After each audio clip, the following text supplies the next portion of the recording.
Hi, everybody. Welcome back to the Victoria and Kimberly show here on YouTube, where we get together and talk about all the crazy stuff happening on the planet right now, esoteric stuff, metaphysical stuff, energy stuff, religious stuff, political stuff, all the crazy things that are happening right now. We chat about it and answer your questions, honestly, because I know a lot of you have all these perplexing questions on your minds, and we do our best to try to talk about things that we know you want to know about, and there are things we want to know about too. So, and we have a lot of interesting conversations off camera, so we decided to bring a lot of those onto the camera because all of our conversations seem to be things that all of you are also interested in. So we welcome you all back. And so today, what are we talking about? I know we talked about several ideas of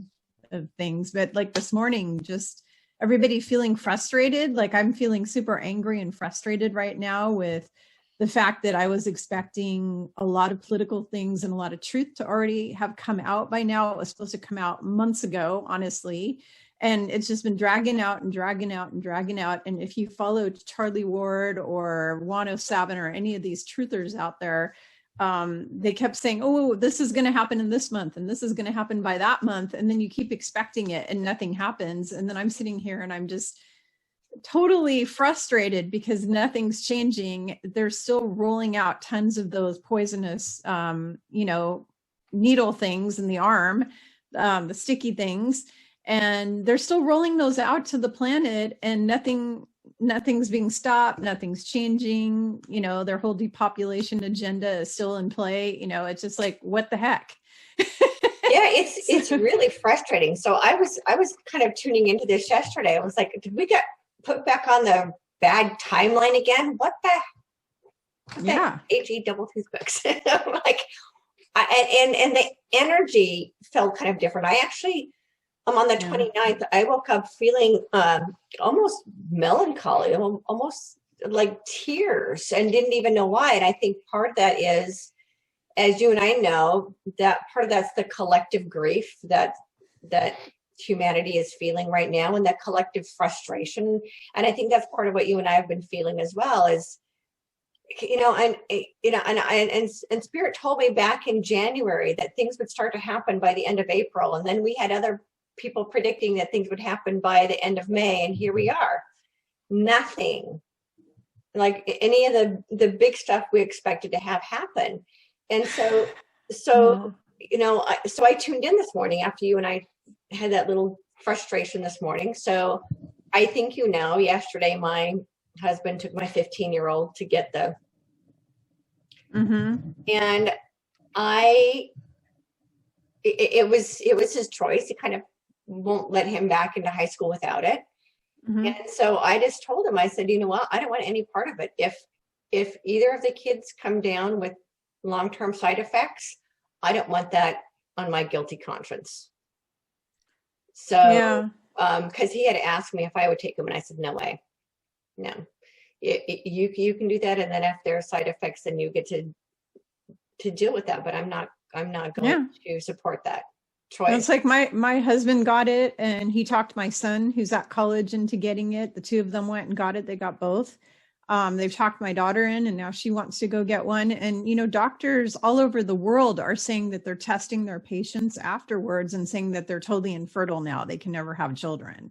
So they're basically going to depopulate the whole planet with this thing. And it's not being stopped. And what really, really blows my mind is 107. I listened to his video the other day, and he's sitting there and saying, he was interviewed by Nicholas Benyamin, and Nicholas was saying, what was Nicholas saying? He was talking to him about these things and the depopulation, and he didn't seem to have his answer. I didn't like his answer. Like, he didn't have anything positive to say about whether or not this is going to be stopped, or it's like it's just being allowed to just happen. And then he made a comment that, oh, they won't ever allow it. They won't ever make it mandatory. So don't worry about that. That's a lie, because all over the US, there's schools that are making it mandatory, companies that are making it mandatory. And he was saying basically, oh, that won't be a thing, that you will be prevented from going to work, or you'll be prevented, that they won't allow it, like whoever won't allow it, or, he made some kind of comment about that. Maybe I was listening wrong. I don't know. Maybe my brain heard what it wanted to hear, but I swore I heard him basically say, oh, they will never allow it to be mandatory in any means whatsoever. But yet I have all kinds of friends working in companies where the companies said, if you don't get it, you can't come back to work. Or or their kids' schools said, if your kid doesn't get it, they can't come back to school. So they are making it mandatory everywhere. So well, the case with, for example, and my daughter also, now she had the first one. I think she's going this week to get her second one. Right. Again, they both know that I don't support that. But Right. but the college is kind of making it. So what they're telling kids now is that if you want to come back on campus, you have to have it. You can continue to homeschool. So but they're making that option. But homeschooling is not very effective. No. Education. My son's been basically teaching himself for the past year. It's an online school. The teacher's never present. He checks in with the teacher for a half hour every morning. Yeah. He's teaching himself on his self-study program, and he's getting no socialization at all, which is very bad. Very unhealthy. That's very unhealthy. So that's the choice is, you can choose to not take it, but then you're not allowed back on campus. Yeah. And so I tuned in this morning, and I told you earlier, I sat with that. I'm like, okay, guys, like, okay, Yeshua and Saint Germain, you guys, and come on, source. I want to know why this is taking so long. And as I mentioned to you on the phone, the response that came in, and I think I shared this with you a couple of days ago, it's what I was seeing was a drip system, where instead of flooding the planet with all of this information at once, it's being dripped. And so what was being shown this morning is that the intent is for all of this information to be dripped out across the planet enough that when it does come out on mainstream, it's not a surprise. It's not shocking. And so right now we might be calling it, conspiracy theory or false news, and whatever name people are using for it. But when it does come out in the mainstream, it won't be a shocking surprise to humanity, because this has been dripped out so much. That's the impression that I got this morning, is that, and I just keep hearing, just trust the plan, because we do have this very, very finely tuned plan on the side of God and the guardians. And the intent, as I was told years ago, was to make it as chaos free as possible. Not that there won't be chaos, because we know that chaos is part of the rebirthing process, but to keep it as chaos free as possible. So if this information, for example, I showed you that something my teenage daughter saw from TikTok a couple of days ago. Okay. It was about the children's bodies that were found, right? Right. This is going out across TikTok to the younger generation. The younger generation is hearing about all this. The other thing my daughter told me a couple of days ago is, Mom, did you know that dandelions can cure heart disease? I'm like, yeah, that's really cool. So this younger generation is getting all of that information along with the false narrative as well. So when the full truth of it comes out, this younger generation will be like, oh, okay. Because they actually are seeing both sides of the story. They just don't know that they are.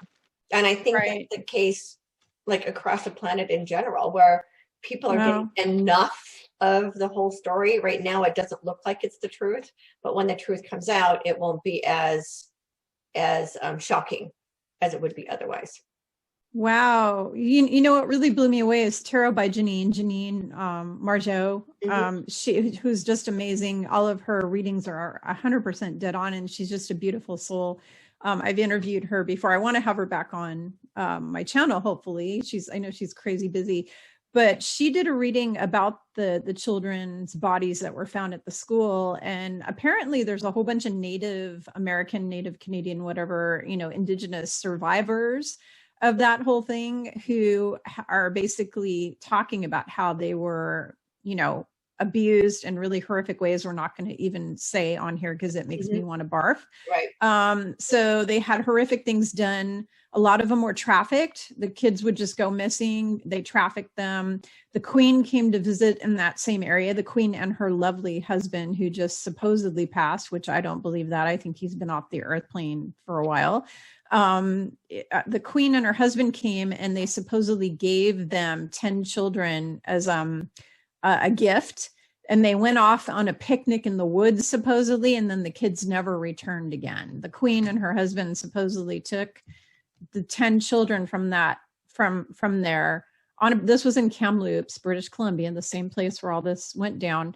The Queen came for a visit. They gave them 10 children as like a sacrifice gift, I guess you can say, or who knows what horrors they did to those children.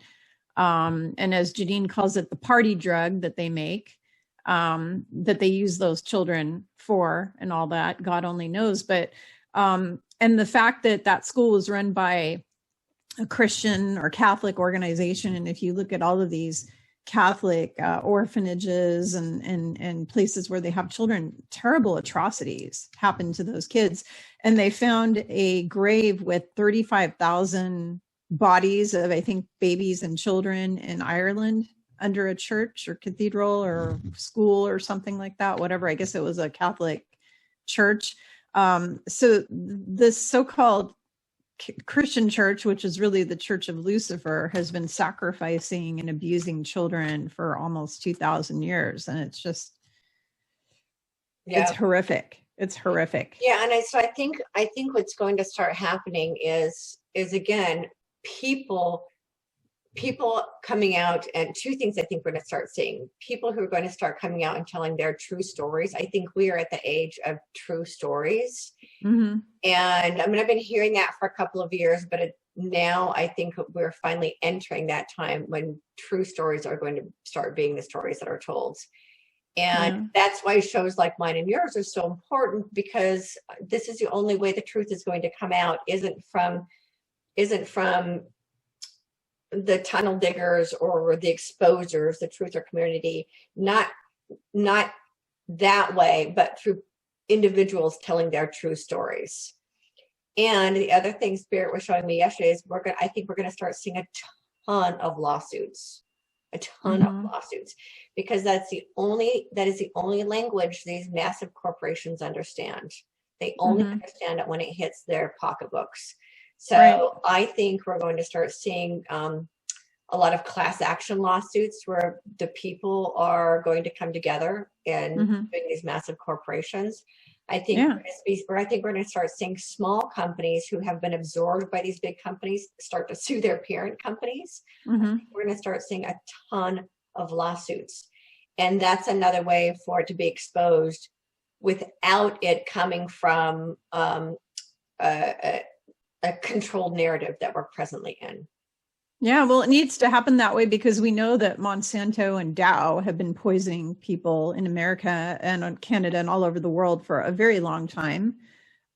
We know that these big companies like the big furniture, Wayfair and Amazon and all that are trafficking, they're using their websites to traffic kids. They have cabinets listed for $20,000 with the name of some kid that happens to be missing.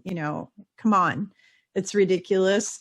And there's a post going around Facebook that lists all the CEOs of all the major companies, even companies like T-Mobile, Body and Bath Works, all these different companies all stepped down at the same time. Microsoft, all these different companies, all the major companies, all the CEOs all stepped down.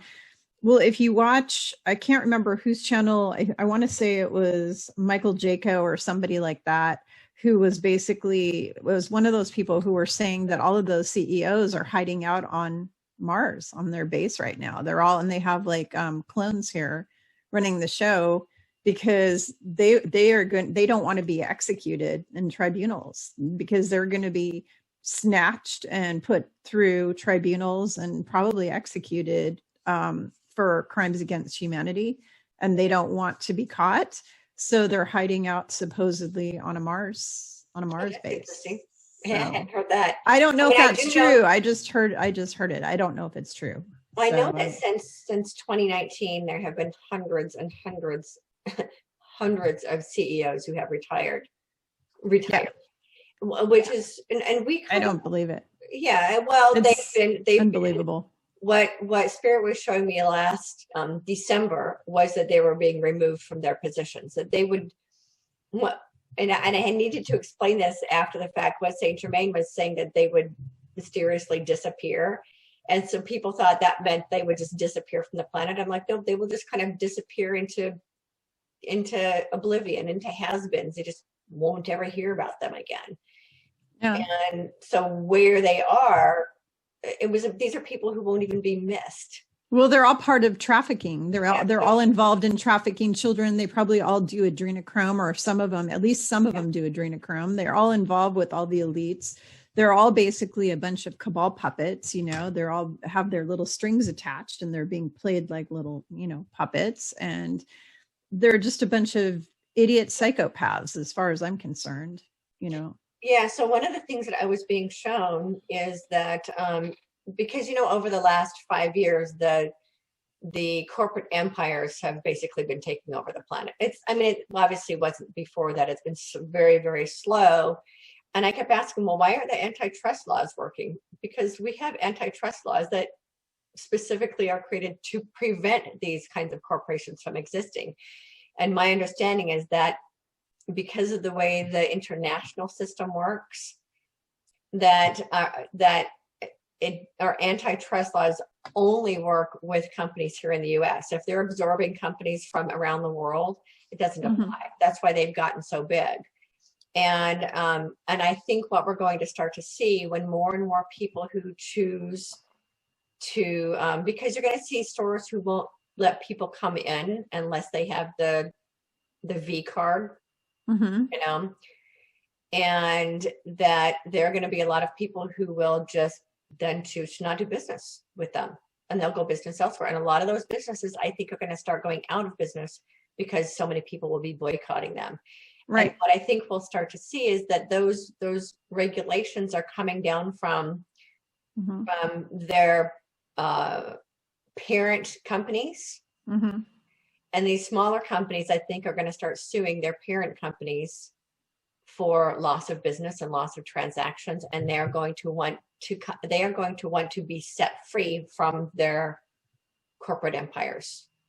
Yeah, I agree with that. I also think that most of those businesses will be in areas that are very liberal, because like in the area where I live, which is very conservative, we're talking everybody has a gun in their house and has a Mr. T sign in their front yard. I live in a very conservative area. The stores around here would all be shut down in one day if they tried something like that, because everybody would walk out. I would say majority of the people in my area are refusing to take that poke. They won't take it. So I would say that everybody would go out of business in my area. So I would think that kind of thing would be really prevalent in areas where there's a lot of liberals. It's going to be really popular. Yeah, it's going to be really interesting, because the area that I live in, it's getting better though. Only about 50% of the people now bother to wear a mask when they're out and about. But it's or have already taken them, right? So I think there's going to be, once there are financial implications, I think we'll start to see more and more of the truth coming out. And it's going to be coming out not through the truth or communities, but through mainstream media and through businesses who are no longer willing to tolerate it. So yeah, I think that's going to be a big part of it.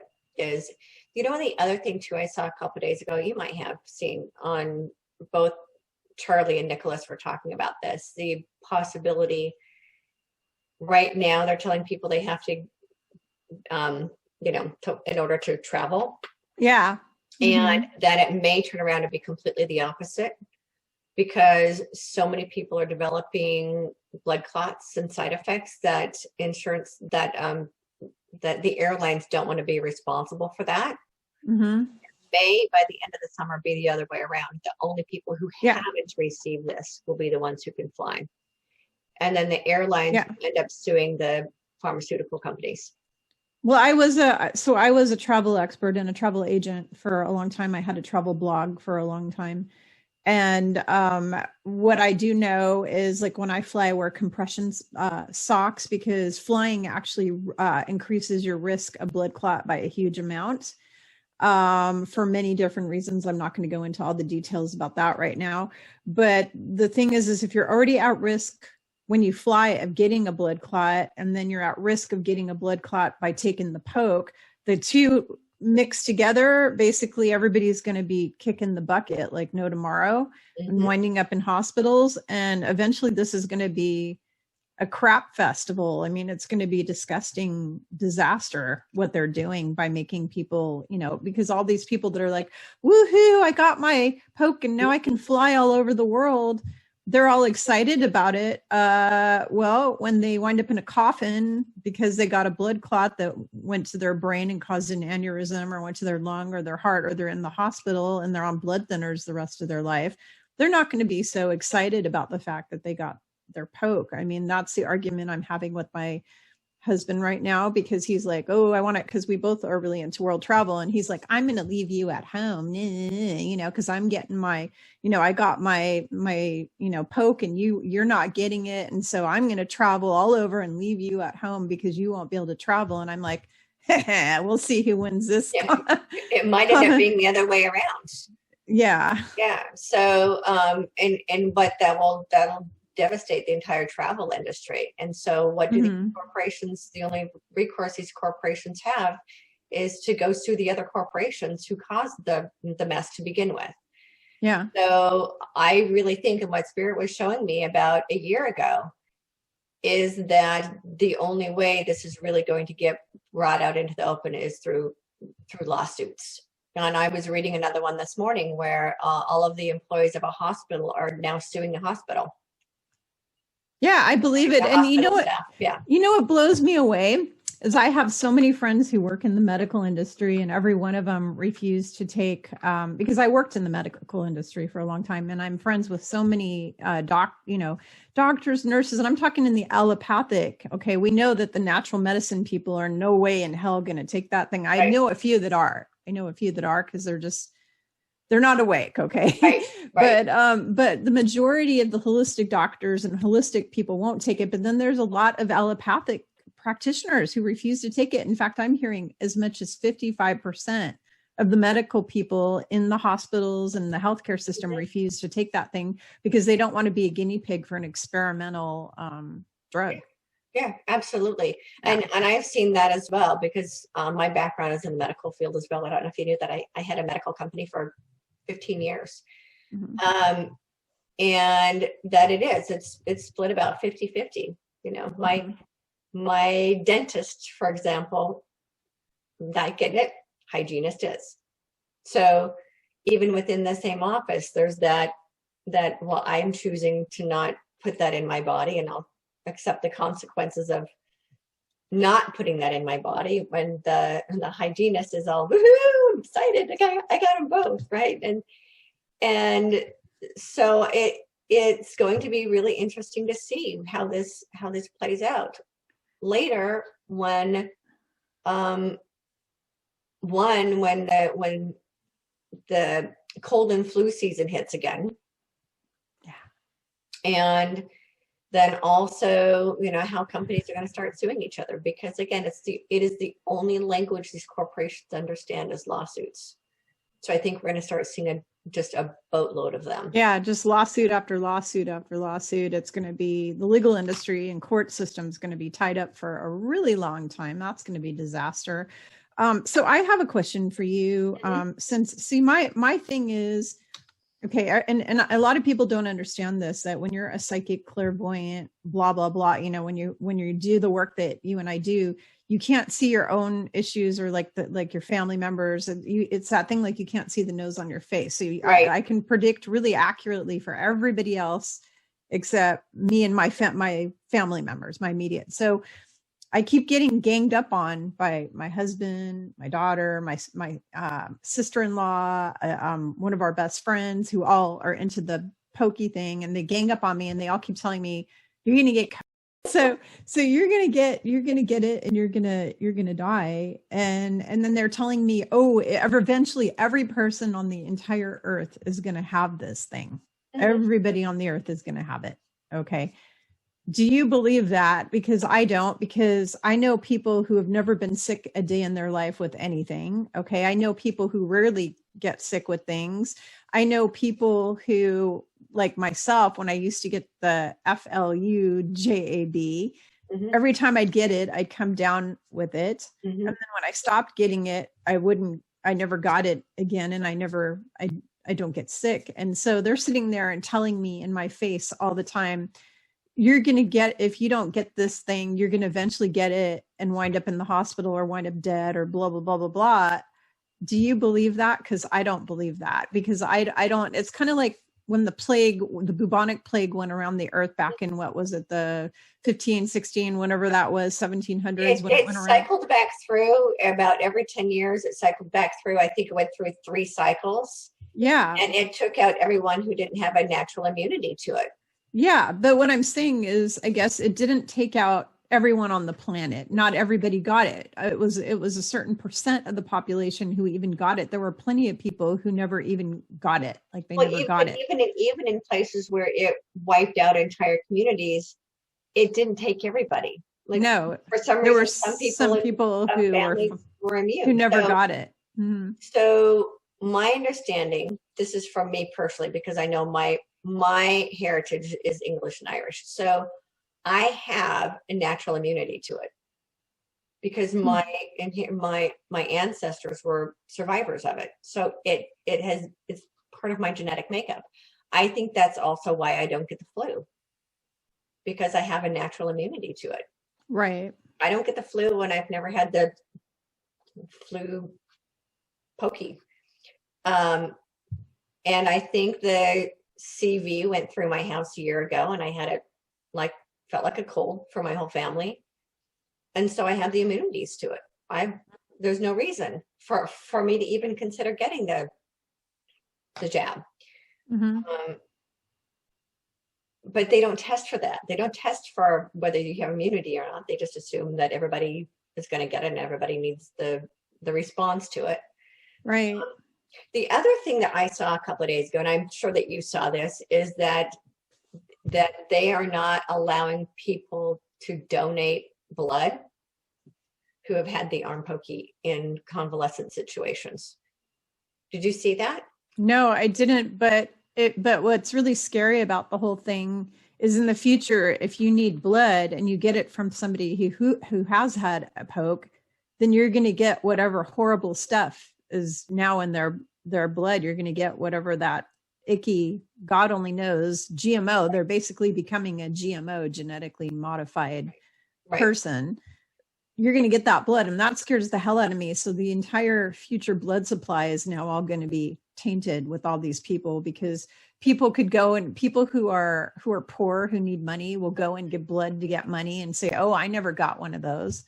And then they'll get paid to give their blood. And then all that tainted blood's going to be in the blood supply. And that scares me. Or they're going to have to test it like they were doing with the AIDS virus, right? In the 80s and 90s, where they would have to test, even though people might say they didn't have HIV, they'd have to test every blood sample that comes through to show that there's no HIV in the blood. I think that might end up being that case, because I think they'll find that if you've had it, you can't donate blood.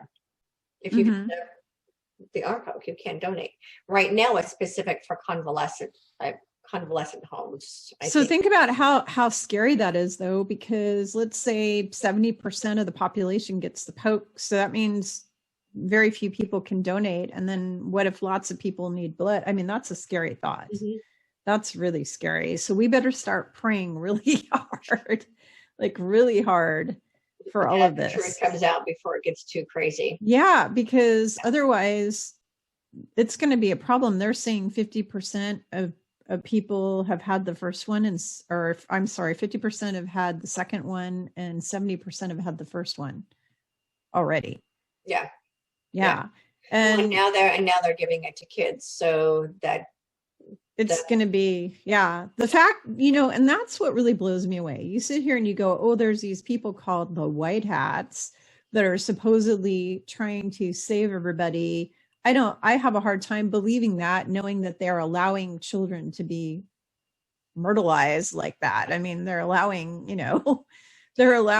that. I mean, the fact that they're allowing that horrible thing to be given to the children, so that future I mean, it's bad enough that these doctors are now all saying, I'm talking hundreds of them all over the world, are saying that their patients are testing completely infertile now. They'll never be able to have a child because they're mass sterilizing, which is what BG, you know who BG is. Mm-hmm. That's what he wanted from the beginning. He went and did it in Africa, and he went and did it in India, a mass sterilization of everyone using a poke, which he presented that kind of info to the Pentagon or whoever a long time ago. They've been planning this for a long time. The fact that they're allowing this to keep going and they're not coming out with the truth. They could have come out with the truth if they supposedly are the good guys. The good guys should know about this. They all know about it because we've got people like Robert F. K. Right. Jr. who are coming out and talk, against it. They know that they're bad. So why the heck are they not coming out on the news and saying, something, why is this not coming out? Why are they allowing all those children to basically have their lives completely ruined and never be able to have children? And, I mean, it's I don't know. That's where I get frustrated too. I thought for sure the mainstream would be hijacked by now before it got to the kids. Mm-hmm. And so now I don't know. It's very frustrating, and it's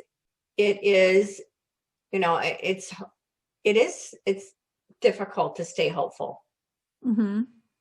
knowing that this is being allowed to happen. Yeah. And how do we, the people, make enough noise to put an end to it? Because it's not going to there isn't a leader out there that's going to do this on our behalf. We have to figure out how to stop it ourselves. But I'm not seeing large groups of people going, and doing anything about it. Honestly, but there needs to be.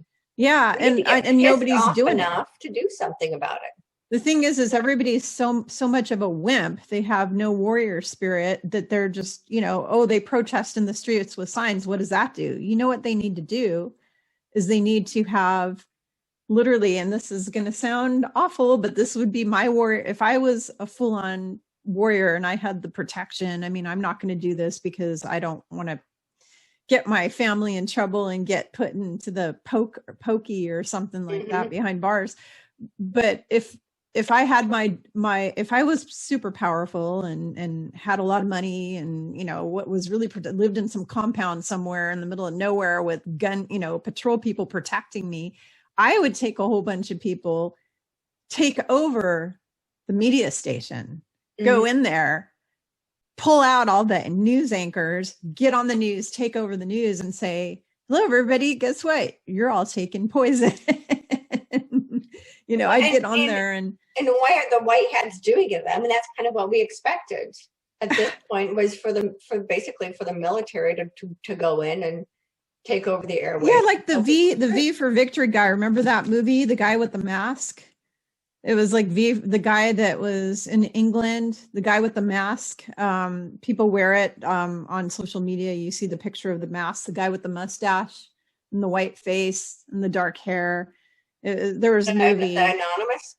Anonymous. Yeah, anonymous thing. So why wouldn't I don't understand. I mean, in that movie, a guy did that. He had his mask on. He went on and he took over all of the the news, he took over all the TVs everywhere. You know, you can do that. I mean, anybody can do that. It's not that hard to do it. So why has somebody with a lot of power is what I'm saying. It needs to be done by somebody who, because somebody like me, I can't do it. I'm just a housewife who I don't have any protection and I don't want to be hauled away, you know. So I would never do anything like that in a million years. But somebody who's super, super powerful, who has a lot of money, has, you know, people with protecting them, you know, lives somewhere off grid, whatever, could totally do that. And I don't understand why it hasn't happened. It just blows me away. They show it in movies all the time, you know, all their Hollywood predictive programming. Why doesn't that get, you know? Yeah. It just, I don't know. And it's just so frustrating. There are good people who have that kind of money. There's a lot of people who do, and that are very good, you know, people. And it's like, why don't even a group of those really good people with a lot of money get together and just take over, or, you know, whatever. I mean, there's even really, really super uber wealthy, good people who could literally go buy a TV station today if they wanted to and take it over. They don't even have to do it in a warrior kind of way. All they'd have to do is just buy the damn TV station and get it going. You know? It's not that hard. I mean, I know there are plenty of good people with lots of money. I mean, look at all these big time celebrities who I'm sure have a lot of money, like your John Voight and John Woods and all those guys that are on the side of the good side. You know, they made millions of dollars on all their movies and stuff. They have enough money probably that they could just go buy a TV station if they wanted to. You know, I don't understand. You know, and they could, you know, make their own commercials, and, you know, because people fall for celebrities. They just do. Yeah, I don't understand why not create their own campaigns. Why doesn't a bunch of these celebrities get together? I mean, like your Kirk Camerons and your, you know, Scott Baio. And I mean, there's a whole list of all these famous celebrities. The gal that was kicked off The Mandalorian. You know, that lady that was kicked off the Disney Star Wars Mandalorian because she was a Mr. T supporter, basically. You know, she was a WWF, whatever, I think, or something like that. She was one of those fighter, you know, women. I really like her. She's got attitude, but I forgot her name. I want to say it was Gina something, but I don't know. I know who you're talking about. My daughter. You know who I'm talking about? Yeah, my daughter told me about her. Yeah. She was. They fired her because, you know, of her political views, of course. But the thing is that why doesn't all of those celebrities all come together? They could kick some serious butt, man. Seriously, it's like, why don't they do it? Or all, you know, create a campaign. This is why I chose to not, right? Why not? They have the money and the power to be able to do that, and to I'm just sitting here your influence for good. Right? I'm just so perplexed about why things are not happening, why this is just allowing to just keep going and go. I mean, the whole thing to me is just, I'm seriously stupefied by it. Like, I just don't even know. And when I ask my boss, Yeshua, his answer to me is, don't be going there, that I need to really focus on helping everybody with the ascension. Like, he keeps telling me, put your nose to the grindstone and focus on people's souls, like on their souls and their connection to God. And that's what's most important right now. Right. And that's what he keeps, you know, he wants me to keep focusing on his teachings, you know, really focusing on what he was teaching when he was here and really connecting everybody up to source right now. But I'm not getting any answers about the political stuff, about that thing, you know, the pokey thing, none of it, zero answers about it. So here's what I've been getting from, because, you know, Yeshua is one of my guides too, is that we need to focus on the world we want to create and not on the world that appears to presently be real. Right. And that's why we need to focus on raising our own vibration, because as more of us raise our own vibration, that will fade away, because it cannot exist in the presence of love. What happens with a lot of people is they get so caught up in what presently appears to be real And when they get caught up in the storm, what I was seeing was like yesterday was standing tall and strong within the chaos and within the storm. And so the storm is still going to be swirling around us, but as long as we allow ourselves to get caught up in it and get caught up in the fear and get caught up in the frustration and get caught up in those lower vibrational frequencies, it doesn't help anybody. It keeps us at that lower vibration. So we need to all be focusing on, yes, recognizing that that's existing. How can I use my own energy to transmute it? And how can we start creating our own system? See, that's what he's been telling me the whole time, is to focus on raising my vibration and to helping all my clients raise their vibration. And that's what he keeps telling me to focus on. And when I say, but what about this other stuff? He's like, don't even go there. I don't want you thinking about it. I don't want you worrying about it. He keeps telling me that it's being taken care of, that it's basically being taken care of behind the scenes, that there's stuff going on behind the scenes that I don't even know about and should not even concern myself. Get emotionally involved with it. Yeah. We're not intended to get emotionally involved with it. Just to, as I was saying yesterday, become a conscious neutral observer. Which is to observe it, but remain neutral about it, and not allow our own emotions to become caught up in it. And that takes a lot of practice to be able to just be a conscious neutral observer and to hold ourselves in neutrality as we see it happening. Because if we allow our own emotions to become attached to it and swirl up in it, we get caught up in it, and we are not helping. If we lower our vibration to participate in it. So, and that's what I teach. That's what I've been teaching all of my clients. That's what my transcendence process is all about, is teaching people how to transcend fear and how to raise their vibration to not get caught up in that and to be able to stay neutral through it. So that's what we need to focus on. I'm a certified mindfulness instructor. So the biggest thing I teach people is staying in the present moment. And I do it all day long as well, but I'm also still a human, and I'm still, frustrated because I see nothing changing. So I want everyone to understand that even though I'm an expert in a specific thing, I'm also still a human too. And I still have human emotions and human feelings. And you can't just sidestep your emotions and your feelings and stuff them down and ignore them. You have to process through your feelings of fear and anger, because we're humans and we're going to have that. And part of being practicing mindfulness actually is running headfirst into your emotions instead of sidetracking, what we call, what is that called? Bypassing. Bypassing is the word. Thank you. That's the word I was looking for. So instead of bypassing your emotions, when you're a mindfulness practitioner, what you do is you actually run headfirst into them. You fully engage with that emotion. You fully feel it. You fully process it. You allow it to rise up to the surface, and you process through it, and you accept it, and you claim it, and you say, dang it, I'm mad, or dang it, I'm upset, or whatever. And you really, really process it and feel it. And then you let it go after that. You don't just bypass and go, no, I'm going to be love and light. All these people who are like, oh, we're going to ignore all this. We're just going to do love and light. You can't do that. You can't bypass your emotions. You have to process through your emotions. You have to feel your emotions.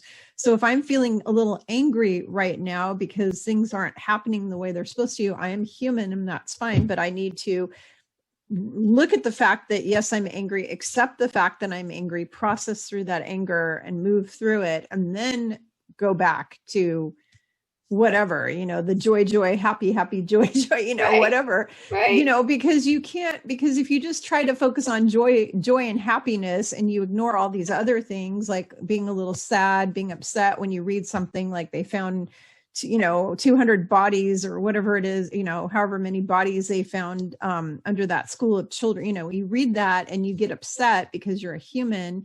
You need to accept the fact, I'm a little angry about this. I'm a little sad about this. And you need to accept it, and you need to process through those emotions. You just can't ignore them. You can't, because here's what happens. My book that I just republished again recently is all about stress. It's all about stress management. 98% of health problems are caused by emotional stress. And when you bypass your emotions, that is creating the stress in your body. So having an emotion, what people don't understand is having fear or having anger isn't what makes you sick and kills you. It's holding it inside of yourself and not processing through it and letting it go and you know, feeling it, not feeling your feelings. When you take your feelings and you stuff your feelings, what it does is that goes into every cell of your body and your DNA, and it even gets passed down epigenetically through generations of your family as illness. Yep. So if you feel angry, you need to go, oh, I'm feeling angry. And then you need to process through that and do that and let it go, and then move on to the next, whatever, happy, joy, you know, whatever. But if you keep feeling angry every day, if you stay there, so there's two things. So number one, if you stay in that place of anger, so if I were to be angry every day, oh, I'm so angry my family took those jabs. If I were to just stay in that 24/7, that's going to make me really sick, very, very sick. Now, if I ignore the feeling altogether, that's also going to make me sick. So it's kind of like mama bear, papa bear, baby bear. You have to have that just right thing in the middle, that balance.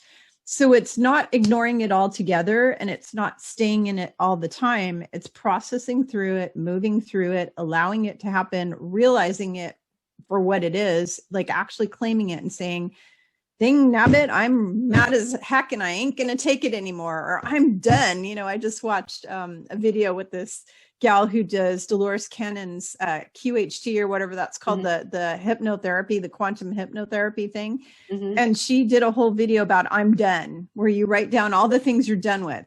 I am done with the jabs. I am done with the C19. I'm done with the psycho politicians and the cabal, and I'm done with this, and I'm done, and write it up and do this whole ceremony, maybe burn it or, you know, whatever with your list, you know, to move through it. But just declaring I'm mad or I'm sad or I'm angry, just accepting the fact that you're having these emotions and claiming it, that is the most important thing. And I've been teaching people this stuff since 2011, or before 2011, actually, way before that, actually like 20 plus years. I've been teaching people about this type of stuff, of processing through, you know, emotions and whatever. And that's why my hair, I still have a full head of hair at age 55. And a lot of my friends who are 55 have no hair left on their head. It's all fallen out because of all the stress.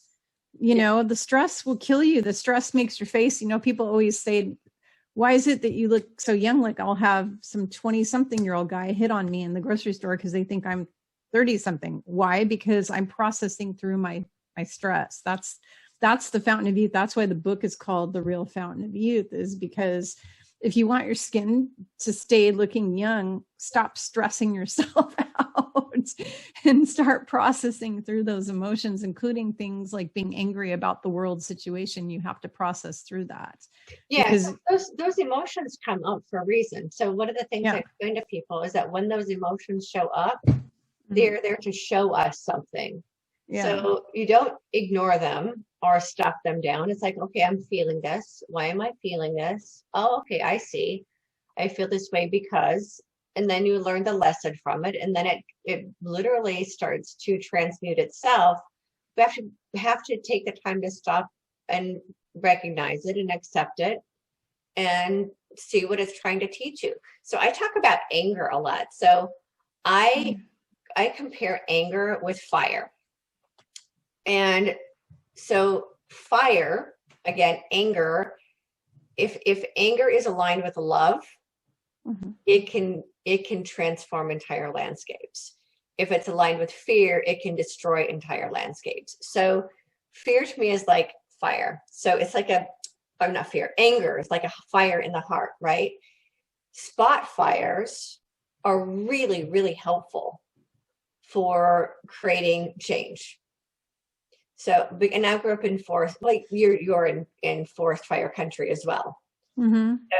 So you get this analogy. We would light little spot fires on the mountainside to gather up debris and burn in a contained environment and allow the fire to burn. If you don't do that, then those not lighting spot fires creates a an ideal, a prime environment for entire forest fires, as the spot fires. Controlled burning, right? You're talking right. about So controlled if you burning. do the controlled burning, then you control the environment. And a lot of times that heat is necessary for seeds to open up and for new life to emerge. So it isn't that fire is bad or that anger is bad. It's about recognizing it and using it as a force for good. So and that's also about not holding it for so long that it burns out your heart. That's a problem that people have, is they hold that anger for so long it actually just basically causes, energetic heartburn, and can destroy our entire bodies by mulling around in that anger for so long. Yeah, heart attack. It is great for creating change.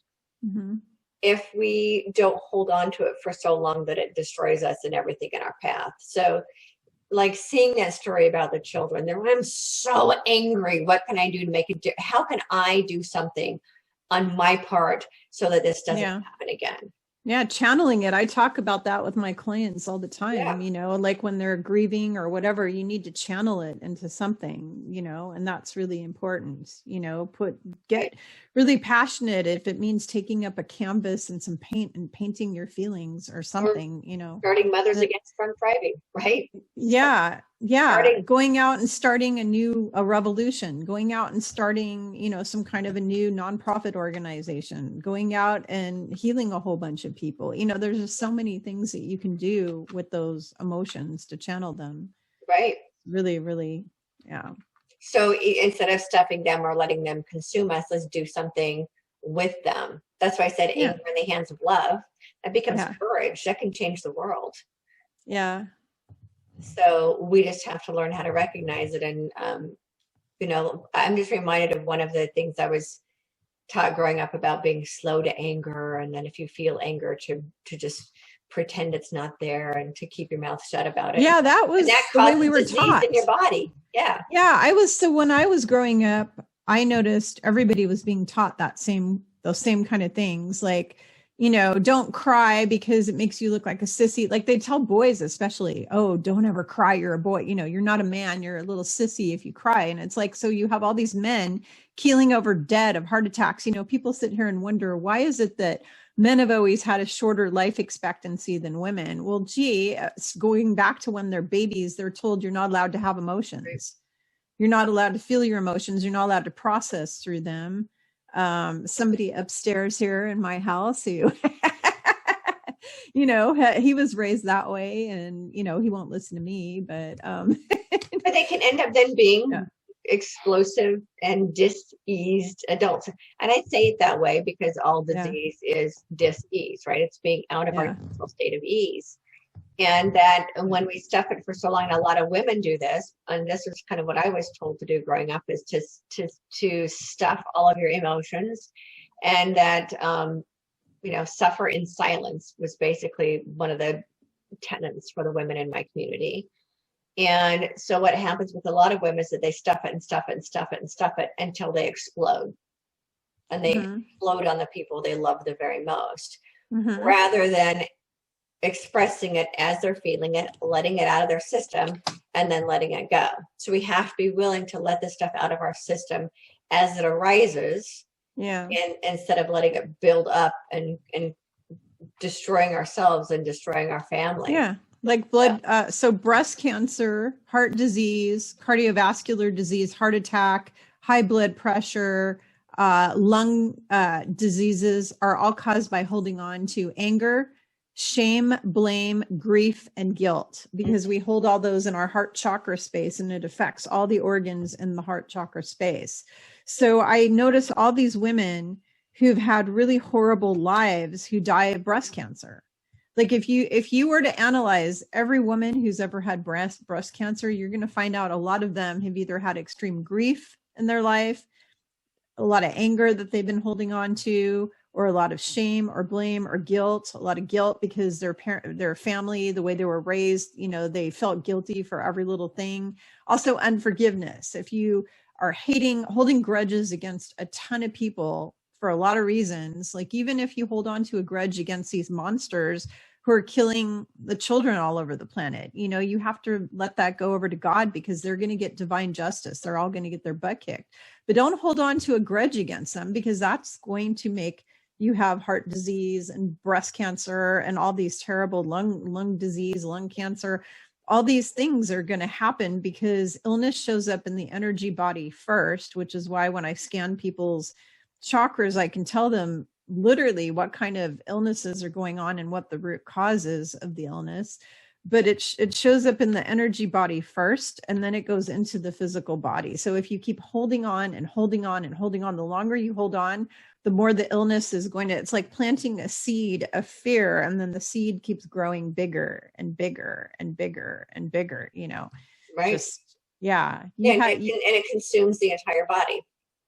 It'll eventually consume the entire body, just like that fire you were talking about. If you don't do a controlled burn, it's going to consume the entire forest with fire next season. They just did a controlled burn here in my area because we get massive fires here, really, really bad. And so they did a huge controlled burn, and the whole valley was filled with smoke for a day or two. But I was glad for it, because that means that when, you know, fires may start, it's not going to burn down everybody's houses and, you know, things like that. So you know, it's the same with your emotions, you know, take care of it right away, snuff that fire out right away and deal with it. Don't just stuff it and forget about it and let it seed and burn inside of you. And it's burning away inside of you and burning out all your organs and all of your DNA and all your mitochondria and, you know, your telomeres of your mitochondria. I mean, everything, every little part of you, every cell in your body is getting affected by these emotions. Right. And so that's a part of when we talk about raising their vibration, that's part of it, because a lot of people don't understand what raising their vibration means. And this is an example of what that is. It's like, okay, I feel what I'm feeling. I acknowledge what I'm feeling. How do I transmute it? And how can I see this from a more loving perspective? And learn how to transmute the entire experience so that it doesn't burn us out and burn out our relationships and everyone in our paths. This is all about being willing to do the deep inner work that's necessary to move to the next level. People think they can spiritual bypass. It doesn't work. No. You have to do the shadow. Well, and that's why in that other book I wrote, I had a whole chapter about shadow work and dark night of the soul, because part of ascending is doing all your shadow work. You have to do all of it, and you cannot bypass any of that shadow work. I've been doing it for years and years on myself. I still have a few issues left that I'm working on. I'm not perfect. Okay. I'm a work in progress. We're all works in progress, but you have to continuously be doing the shadow work. You know, there's things that I do that are not so great. I will never be perfect. You know, I have faults, you know, or whatever. I think, all my shadow work tends to be around codependency. Yeah, I have that issue too, because I was raised in a codependent family really bad. And I get accused of that a lot by certain people. Oh, you're doing codependent behavior. And so, and also, you know, I mean, one issue I have that people, you know, my whole life since I was a child, and maybe it's from a past life as an actress or something, but I'm very dramatic. So I'm always having to rein in the drama because I can tend to over dramatize things. So that's like a shadow thing I'm working on to play stuff down a little more, not be so dramatic about it, you know, because, you know, I'm not perfect, but the point, I guess, is that in order to ascend, there's so many different things that involve raising your vibration. It's not just about listening to 528 hertz music and carrying around a tourmaline crystal or whatever, you know, in your pocket to protect, you know, it's not just about that. All day. Yeah. Meditating all day, meditating every day, just doing that isn't going to cut it. Okay. Right. It's a whole menu of things that you have to do, you know, to ascend, you know, minding what comes out of your mouth all day long, minding what you're thinking, focusing on positive thoughts, making sure you're drinking and eating what I call an ASCENSION diet, eating healthy. So not eating McDonald's, which now they're saying has meat from humans in it. I mean, it's disgusting. So you don't want to be eating that kind of stuff, so taking care of the body, the temple of the Holy Spirit, taking care of, not just taking care of yourself, but also taking care of your family too, because the thing is that if your family isn't happy, then that's going to really lower your vibration too. So it's really important to take care of yourself and then your family first before everything. And I'll have people who will email me at all hours of the night, and I only get back to them at certain times of the day because I have a family, and I tell everyone I take care of myself, and then I take care of my family, and then I take care of everyone else. So if you're wanting my attention, my family is going to always come before you, somebody else, that's just the way it goes. Yeah. But that's all part of raising your vibration, making sure that you're doing all the steps, not just one or two steps. All the steps have to be done to raise your vibration and to ascend. It's really important. Yeah. And so for me, my area of expertise is helping people uncover their unconscious fear-based beliefs. So a big part of the ascension is being willing to look at every single one of our beliefs, mm-hmm. and recognizing if they're fear-based, and they all have shadows attached to them. And being willing to what I call disbelieve everything we've ever believed, because mm-hmm. unless we're willing to change our beliefs, we're going to end up in exactly the same place. So Einstein, apparently he's been known as saying that the definition of insanity is doing the same thing over and over again. So I took that a step further, and I say the definition of insanity is believing the same thing over and over again and expecting different results, because actions always stem from beliefs. So if you want the actions to change, you got to be willing to take a look at the beliefs that are behind the actions and change those, because nothing's going to change unless we're willing to sit down and look at every single one of our beliefs and see if they really do serve what's best for us, if they really do serve love, see if they really do serve the light, and be willing to look at them. And that is not easy. People do not like having their beliefs checked, but that's part of the process. So if we're going to move forward, we have to be willing to do that work. I love that. Thank you so much for sharing that, because I mean, that's true. Before you don't just do an action. I mean, unless it's like an automatic thing, like a fly is on your head and you swat it away kind of thing. But usually when you're doing actions, there's a thought that comes first, and the thought has to do with, like you said, a belief. So thank you for sharing that, because that's and sometimes it's really layers good. Deep.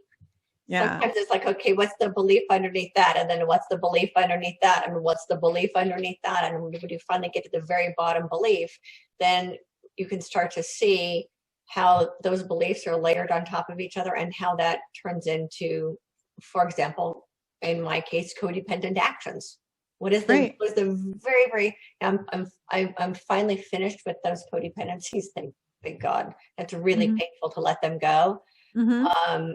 But being willing to get to the very, very bottom belief, and that starts to unravel everything else. But we got to be willing to go all the way down into the depths of darkness. As one friend of mine says, the best gems are in the shit. If we want to get to the really good stuff, we got to be willing to dig and dig and dig to find it. And sometimes that digging is not comfortable. No, the digging isn't. And that's the thing, is when you start to look at your emotions, it's just like when I was talking earlier about facing your emotions and running into them head on, like the anger and the sadness and the sorrow and the grief and all these things. It can be really painful and difficult. Yeah. It's not going to be fun. It's not going to be fun. And that's just the way it is. But if you don't do that now, the pain and the grief and all of it's going to be 100 times worse later when you're in the hospital on whatever, on machines and stuff, because you blew your heart out with all of this, So that stuff just compounds and compounds and compounds. Yeah, it compounds it's almost like when your trash compactor is over full, it's the same idea. You're filling it up with all the trash, and then eventually it breaks down. The trash compactor breaks because you filled it too full.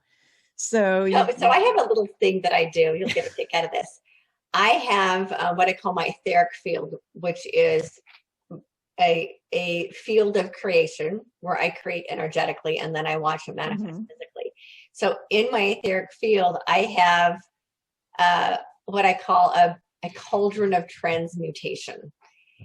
So all of these beliefs, doubts, worries, fears, I've done so much of this processing in my lifetime, there really isn't much left. So when something comes up and a worry comes up, I'm like, you know what, I'm going to take that and I put it in my cauldron of transmutation and put the lid on it and just let it sit there, and it composts itself, because I'm not constantly wallowing it over in my head. I just take it and put it over here in the cauldron. My one therapist who calls it a basket, put your worries in the worry basket and then you dig them back out when you go to see your therapist again. It's actually a very common thing that therapists use. I just use a cauldron of transmutation because I found out what cauldrons used to be used for once upon a time, and they actually were, where they're called witches now, but at the time they weren't. It's where you just felt like where you made soup, like you put all the ingredients in there and just let it stew. Well, everybody cooked in cauldrons back when, because they had big fireplaces, and then the cauldron is what they used to make all their dinner and their food. Right? So you just take it, and so you just take all of the worries and all the stuff and you just put it over here in the pot, put the lid on it, and let it stew elsewhere. Right? And so then that way it's not being mulled around in my head. It's just doing its thing. But I have it in a cauldron because that's for me, that's where I turn it into compost that I birth new things out of. But it keeps me from mulling it over and over and over again, because that can make you sick really quick if you spend too much time in mulling over the things that bother you. Right. Yeah, totally. I agree 100%. So your business is called Fearless and Free, right? That's the name of your business, or that's just the name of your program and your station? That's the name of my brand. Oh, okay. And you did that because your biggest thing is helping people transmute fear. So for any of you who are going through issues with fear in your life, you need to call Victoria, because she's an expert at helping you transmute all the fear and turn it into love and process through it. I don't do that type of work particularly with people. I mean, I do some basic kind of stuff with people, but not as intense as what Victoria does in the area of fear. So if any of you are feeling like, fearful about what's going on, we're living in really, really traumatic times right now for everyone. If you are feeling scared, you may need somebody to talk to, and Victoria is an amazing, loving, compassionate person to talk to, and she'll help you through all of that, processing through that fear. It's really, really important to do that work with somebody. It's really important also to know that you're not in this alone. Like, you shouldn't be doing it all by yourself ever. Like, I don't do anything by myself. I have counselors that I go to too, even though I'm a counselor. I have counselors, wise counselors and sages who I go to help me get through all my own garbage. Because I am a human still, even though I'm a teacher, I'm also a student, and as well. And so, so it's really important that when you're processing through all this, that you don't try to be the Lone Ranger, or a lone wolf and do it all by yourself. You need to call upon somebody for help, whether it's me, whether it's Victoria. Victoria is going to be the best person to see, honestly, if you have any kind of fear things going on in your life, because that's her thing and she's amazing at it. So, I just wanted to point that out. A lot of these are fear-based beliefs that people don't even know they have. Yeah. And then one of the things that I specialize in as well is for people who have chosen to leave religion. And are still kind of grappling with the guilt and the shame and the fear and all of that they learned through their religiosities. A lot of the people I work with are people who are having their spiritual awakening and are ready to disengage from a lot of the fears that they were brought up with their religions. So that's really part of my area of expertise as well. That's awesome. Yeah. I'm like looking at the time. It's like 1:39. I'm like, I got to go eat some lunch. My stomach is sitting here making all kinds of scary sounds. Yeah, I forgot to look at what time it was when we got on the camera. But I think we've been on for over an hour. Yeah, it's probably time. I need to go feed my kids too. I can hear them mulling around downstairs. So this was a really, really good conversation. It feels to me that the people who are watching this particular conversation can walk away with some goodies on how they can begin to not be so afraid about what's happening in the world right now. Right. And that as we move forward, my understanding is that there will be chaos, that as this information a lot of chaos starts to come out, there is going to be chaos. Yeah, there's going to be looting. There's going to be, I was shown I was shown it, but I also heard it, that there's going to, from other people, lots of other people, that there's going to be protests that make the other ones look like nothing. There's going to be riots. There's going to be chaos. There's going to be people, out there with weapons doing who knows what. I mean, it's not going to be pretty because hopefully not. Hopefully not. I mean, that's one of the reasons that this information's been allowed to be slowly dripped into all the media and all the social media, so that when the truth does come out, it's not so over the top frightening. That's well, I think when people find out that 900,000 children every year, a new 900,000 kids every year are being tortured and murdered and sacrificed. And when they find out about that, they're going to be pretty freaking angry. Right. And that's a lot of people would take they're going to want blood. They're going to want vengeance on whoever, they're going to want to find whoever's responsible.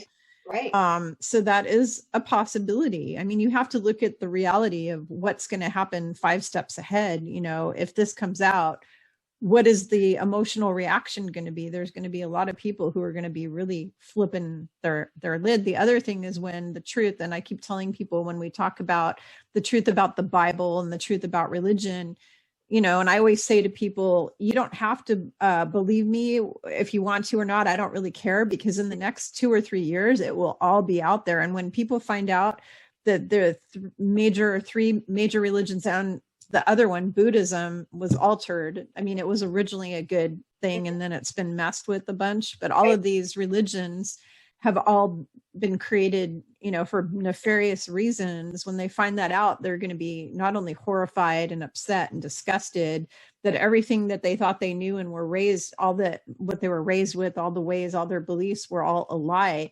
They're going to be filled with a lot of anger, and they're going to want vengeance, and they're going to want, a lot of people want vindication. Well, there's going to be an uprising, and that's why we keep saying that we the people, it's time for we the people to create systems that serve the people. So there will be a lot of that, and because I've been teaching people how to free themselves from the religious guilt and shame, from their fear-based beliefs, from their religiosities, this has been my experience for the last 10 years, and I know how painful it is. How painful it is to face those truths. It's really, really painful. And so I think that we are going to start to see more and more and more of that as people have to face the truth that what they've always believed isn't what's true. And that's why it's really important for those of us who have already gone through our awakening experience to be able to hold the space for the masses when that starts to happen. So right. And they're going to need something to replace that. And so one book that I think is good to read is The Law of One, because that's kind of the law of the universe. And it's kind of what all of the ETs out there or whatever follow. They follow the law of one.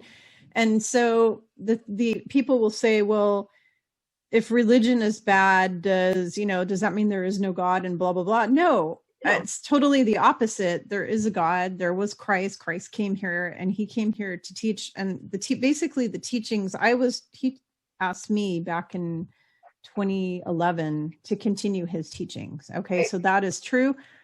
But the bad guys took what he was doing and all the apostles, what they were doing, and they twisted it and perverted it to suit their means. So it's not that religion is wrong and you shouldn't believe in anything and all that. It's that you need to go back to the real true roots. You need to go back to the truth, which is unconditional love, compassion, kindness. The things that he was teaching, that is what you need. Right. So it's the difference between religion and spirituality. Yeah, exactly. So at the core of every religion are the same beautiful spiritual truths of faith and love and trust and peace and harmony. All of those are at the core of every religion. It's just the layers of dogma that have been put on top of that. So So as we peel off our own layers of disbeliefs to get to the core essence of who we are, we're going to start doing that with all of our systems as well, peeling off all of the layers of false beliefs to get the core essence. And the core essence of every religion is the same. It's spirituality. Mm-hmm. So when we are having an experience, a spiritual experience with the law of one, all of those other rules just don't even apply. They no longer apply. But it's a willingness to be able to get to the core of all of it and peel off everything that is not.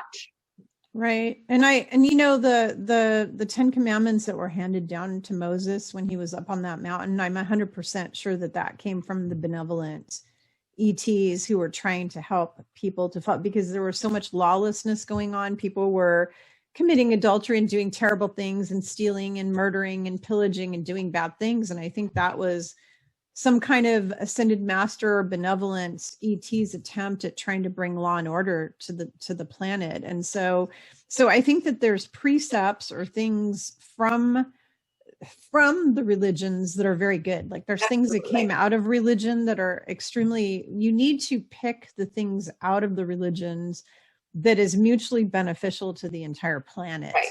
Okay. And what's really cool is you can look at Islam, Judaism, Christianity, and Buddhism, and there are parts of every one of those religions that are absolutely beautiful, absolutely wonderful, and beneficial to everybody. You can take out the best parts of all of that and make it into one universal spiritual, spiritual movement. Right. For everyone, because it's not that they were bad. It's that, the people who brought the original messages, their message was totally distorted and corrupted by bad guys. Right. So that's right. That's what I call peeling off the fear-based beliefs that have encapsulated the spiritual truths. We have to be willing to peel off all of those layers of fear-based beliefs that actually prevent us from having a direct connection to each other and to source, to God, and not allow all of the fear-based dogma to be what controls us, because those are all created for control. And we know that that's completely unnecessary. None of us need to go through a religion to get to God. Right. Because it is inherent inside of every single one of us. So I think part of what we're going to see happen, and why the awakening has been in steps and has been progressive, is because there will come a point when all of humanity is going to be facing it. And those of us who woke up early and who have been progressing through this ahead of time are going to be called upon to help the masses process it when the time comes. And I've been saying it to the light workers for the last year. It's like, hey, me too. This is what we've been practicing for. Yeah, I've been saying that for 2+ years. Actually, I've been saying it since 2012, I think, 2011, 2012. Yeah, I have too. And but in the meantime, we've just been practicing on each other. Yeah, since 2012, practice time is over. Yeah, we've been practicing on each other. But what I also tell people is right now, I haven't asked recently what the percentage of the awake people is. Last time I asked, it was at 28%. And what I tell people is the 28% that's awake are all of the star seeds and, light workers that are all awake. And the reason that we woke up in the first part of that awakening is so that we can be the counselors and teachers to all the other 68 or whatever percent that's going to be happening over the hopefully in the next few months here. I mean, I'd really love to see. I keep trying to be hopeful that something's good is going to happen in the there was something at the beginning of this year that said by August. So I'm like, okay, well, that's my next milestone. I hope something happens by then. So, but I don't know. Spirit just keeps telling me to trust the timing and that it is all very, very finely tuned and worked out. And we just have to trust the process, which is frustrating. And at the same time, we just have to keep doing our own work, doing our own inner work. And then how can we be of best service to humanity in the process? How can we use who we are and what we know and who we're here to be of best service to humanity rather than wallowing around in it, and willing to do our own work? And then how can we channel what it is that we're feeling called to focus on? How can we channel into something where we start to create our own systems and our own businesses rather than waiting for somebody else to fix them, just start it ourselves. Right. Absolutely. Well, we gotta go. Now there's more time going. We got to go because we could probably talk for 500 hours.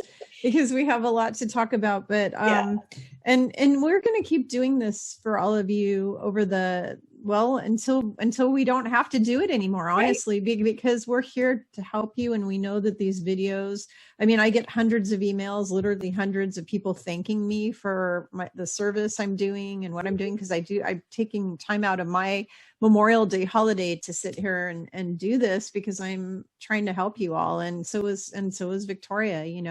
We do this for free. We don't get paid. I don't monetize my YouTube at all. I get $0 for any of this. I'm doing it to help you. And so is Victoria. So we're going to we will be here for you all. We are here to support you all. And you can reach, Victoria through her website, victoriareynolds.com, right? Yes. Yeah. Or me through mine, which is spiritualgrowthjourneys.com. Anytime you want to have a one-on-one counseling or, guidance session with either of us, or you need help. And just keep coming back here each week and checking us out. Hope subscribe, hit the like button so we get more people notice us on YouTube and we can help more people and spread the word. Yeah. And that's really how the YouTube algorithms work. I don't know if people realize that, but the more people comment, the more people like, and the more people will subscribe, it actually bumps us up in the algorithms, which allows us then to more people greater service across the planet. And that's how it works. Right? We all lift each other up. Yeah. So if this is something that you feel inspires you and that helps you, please, share it forward so that other people also have access to this information as well. We don't change the world by keeping stuff to ourselves. It's like what I've been saying for years. This information sitting on my computer doesn't do the world any good. It doesn't serve the world unless I'm willing to put it out there. So when we talk about sharing it forward, it isn't from an egoic perspective at all. It's that this is how we change the world by having this kind of information made freely available to people so that we could all collectively as one humanity raise the vibration. That's how we create a new world. So, Yep. Well, Kimberly, we both have to go feed our families. Yep. And let's do this again. We have on Friday, don't we have our women's ascension? Yeah, actually next Friday, we're going to be doing our women's group, and we have us and Ileana, the Star Traveler, and Sherry Divband, who are amazing women. Yeah, we're going to do our women's roundtable. So we look forward to seeing you guys all next week on that. Yes. And thank you, Victoria, for doing this with me again. I appreciate you so much. Thank you, Kimberly. Yeah. Oh, thank you. And we'll see you all soon. Okay. Bye.